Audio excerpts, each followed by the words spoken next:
In recent years, D2C brands have revolutionized the way we think about consumer engagement and brand loyalty.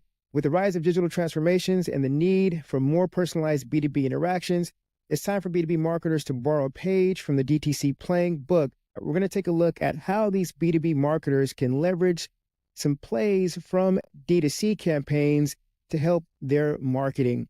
All right, so let's talk about personalization and consumer experience.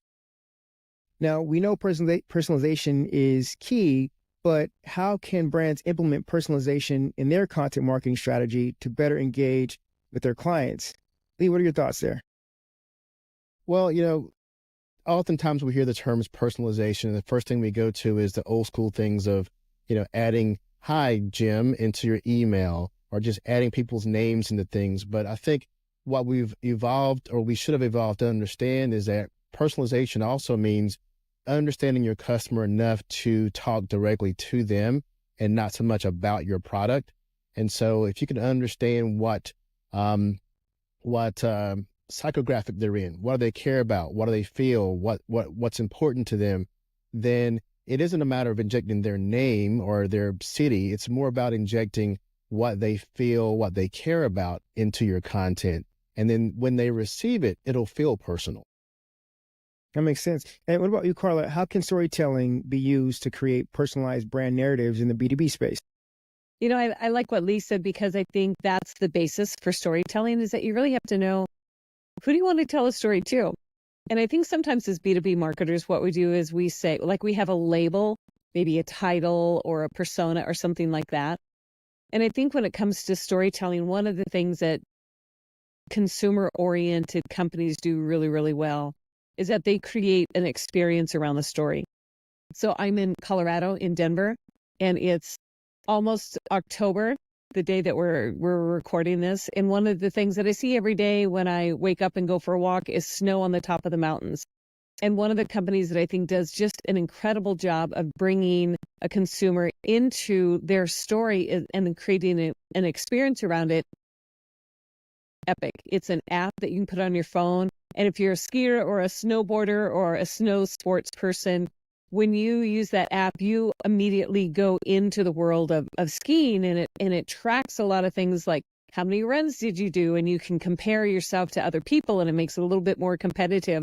So it's not just about buying a ski pass to go ski.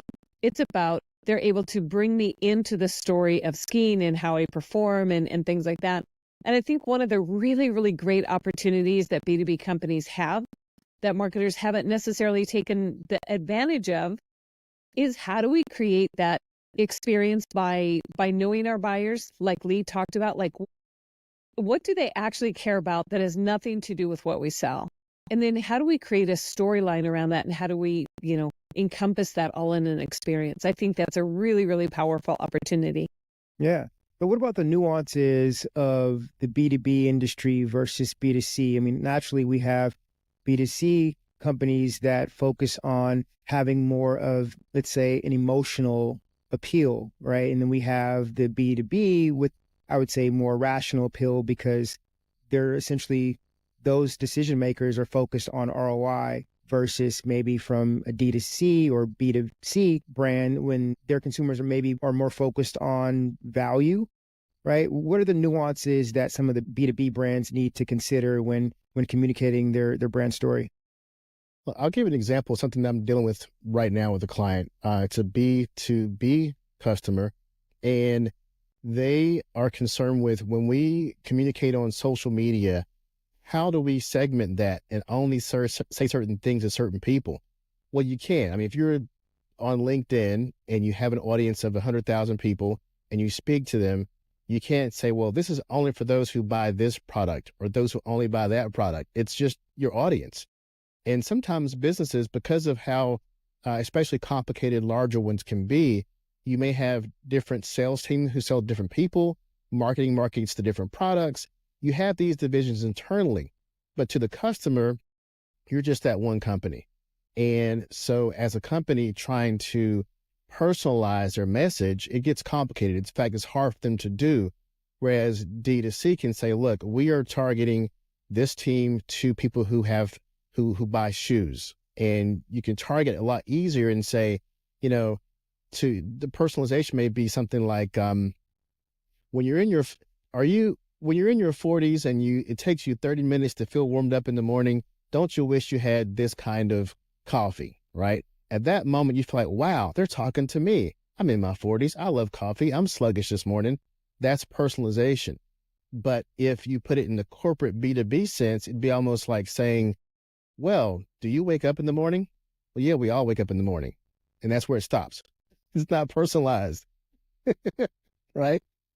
That's about as personal as B2B gets. Sometimes we want to just be so broad, we're afraid to be specific to any one customer, thinking that we might offend another customer, right? So we may say, well, maybe they don't drink coffee, maybe they drink tea in the morning. Let's not do it at all because we might offend the tea drinkers.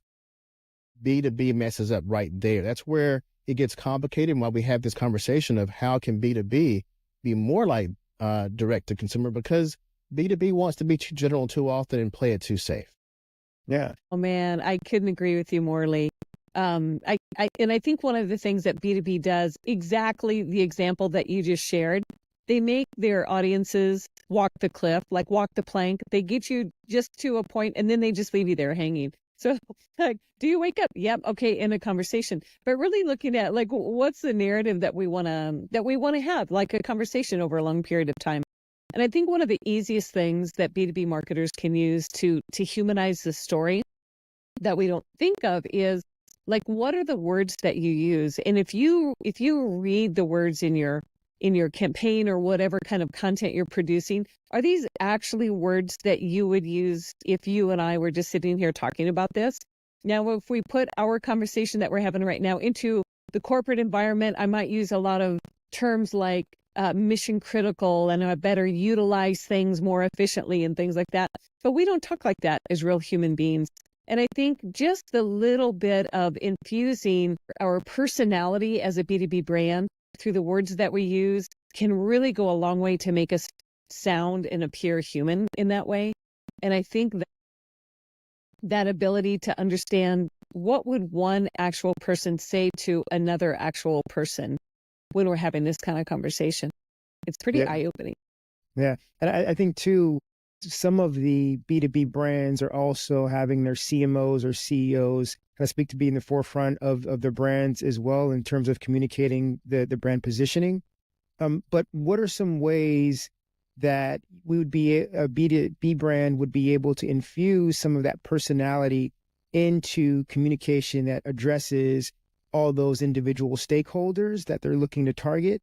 Because when I think about a general D2C funnel and where you have different communications that are disseminated to each phase, people who are in different phases of the funnel, but that's speaking to essentially one person, right? But from the B2B end, you have, probably the gatekeeper, the assistant, the department manager, the procurement manager, right? All of this, the communication needs to be sent to those individuals at a certain cadence. But how do you fuse in the brand personality into all those communications that reach out to those individual stakeholders? Well, I think for B2B, often you mentioned creating content like for the funnel, and oftentimes B2B begins focusing on the consideration stage and the action stage deep down in the funnel, because the awareness stage is where we talked about earlier. Things are just so bland in general, because I don't want to offend anyone. And B2C companies can be much more personally individual in terms of their content and create much more content.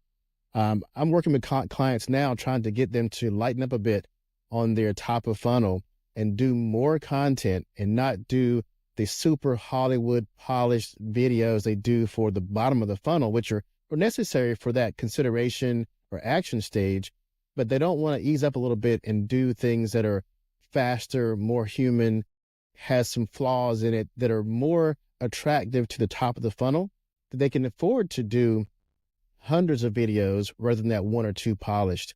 And we have clients who say, hey, we're doing great. We do one video every month. I'm like, well, let's look at our competitive analysis here. Your competitor's doing 10 videos per day. They're like, oh, well, those are just video shorts. Yes, they are. They're touches to their consumers. they're sending out 10, 20 touches to their consumers. Their awareness phase is dominating because they're always out there. They have tons of content and they're being more personable because they have more chances to talk to different kinds of people. You mentioned earlier about they're afraid to offend one part of the audience. If you do enough content, you can hit all those parts of the audience. And then when they get down to the consideration stage, then you can be more specific to speak to just them. And because they're further down the funnel, it makes more sense to spend more money on them because they're closer to taking action. Yeah, and I couldn't agree with you more, Lee. I think one of the things that I most commonly have as a conversation with clients is when you got up this morning, like what did you do, and go through their days. And, maybe they stopped to get a breakfast on the way to the office, or stopped to get a coffee, or, they ran an errand. And then throughout their day, what did they do as they made decisions? And then they went to lunch and all these things. And I asked them, okay, did you consciously say, okay, like put on a hat right now. Now I'm a consumer making a decision. Okay, now I'm at work and I'm going to buy something that is related to my company. So now I put on a B2B hat. And we don't think that way as people. What we do is we just look at, okay, what hits our needs, what emotionally connects with us in that way. And those short, real life kind of quick videos are what people connect to. And if you ask clients, what do you spend time consuming all day long? Is it that perfectly polished content? Or is it some of this quick hit, more entertaining, more interesting, thought-provoking sort of things that you don't need 20, 30, 45 minutes to consume? A 60-second video can do a lot to create that storyline that just keeps people watching and watching and watching. And all of a sudden you have an amazing attention with that audience, but it's interesting and it was short and quick and real. Yeah. And that feedback loop that B2B brands can get when, like you said, Carla, asking their audience what type of content they want to consume is critical, and it's certainly parallels D2C brands. But of course, ultimately, B2B brands can also benefit from that feedback loop of understanding their clients' needs. So, Lee, what are some effective ways for B2B brands to engage directly with their clients through multimedia content? Well, so not to pitch, but I'm in the middle of writing a book. Actually, it's about finished. And part of the book talks about that. And it comes from the sales team that's more frontline talking to customers, bringing information back to the marketing team so the marketing team can create better content that they know resonates and answers the exact questions that the sales team sees the customer asking. So there's your loop right there. And I think direct to consumer does a better job of that because they're always tuned into what the consumer says. But in B2B, we have these sales and marketing silos where marketing stays in the office and does their marketing thing, sales goes out and does the sales thing, and the communication loop doesn't happen as well. So one of the key things any company can do to improve how they reach their customers is not only listen to the customer, but listen to the parts of the company that touch and have conversations with the customer. And as Carla said earlier, that's where that language of what the customer calls your product even, right? So suppose you're selling houses and all your language says housing, but your customer calls it a home. I mean, you have to find out exactly how your customer relates to, cares about, what language and words they use to describe what you sell. Because often is what B2B does. We talk in our own circles and our own bubbles, and we call it a widget 2000 because we sell those. Meanwhile, the customer says, oh, that's a screwdriver, but we don't say that in our language, right? So there's the loop, is listening to your team and your customers at the same time. I think Michael Brenner had an interesting example that ties in with what Lee shared. When he was at SAP, one of the things he looked at was search results. How many people search for the SAP product by name versus how many people search for like a more generic version of their problem that product happened to solve. And I think if we understand what is it that people sit down and look for to answer their problems, it gives you an incredible resource for the kind of multimedia content to create. And like Lee said, like sales teams are a goldmine, customer service teams also a goldmine, because there you're getting some feedback maybe about the whole sales journey, the customer journey, and looking at what are some of the things that we can help them understand ahead of the game before it gets to a sale that might alleviate some issues after the fact or might help move that sales decision along a lot faster. And I think that like ecosystem of the sales and marketing and customer service groups can be really powerful. Yeah. And I think some of the challenges that many B2B brands have is connecting those teams together to making sure that their customer service is actually talking to their marketing or have some input, right, to create a feedback loop, a system that efficiently enhances the communication. But what are some ways organizations can do that? Are there some tools, tactics that would help them in that process? Yeah. So you mentioned those conversations between sales or marketing and the customer. What if you talk to a customer, ask them about your product, and you recorded it? And you got a chance to have a real customer say, well, I like this, I don't like that. You have a salesperson saying, you know what, we thought about that, and we're going to look into implementing that. Or the technologist, the programmer, the engineer saying, you know, we did think about adding that button, but we realized it was in the way of the other button. So we decided to go this way. And turns out our customers like this more. Those kind of conversations captured. These are your subject matter experts, your company leaders, your engineers, the people who actually make the thing and sell the thing and talk to the customers. Capturing those conversations are a gold mine to another customer who's considering your business, because now they get a chance to not hear all the marketing jargon. They get a chance to hear the engineer who built it, the customer who uses it.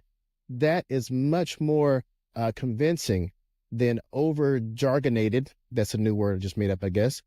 That's a new one. Over jargonated text written by the marketing department.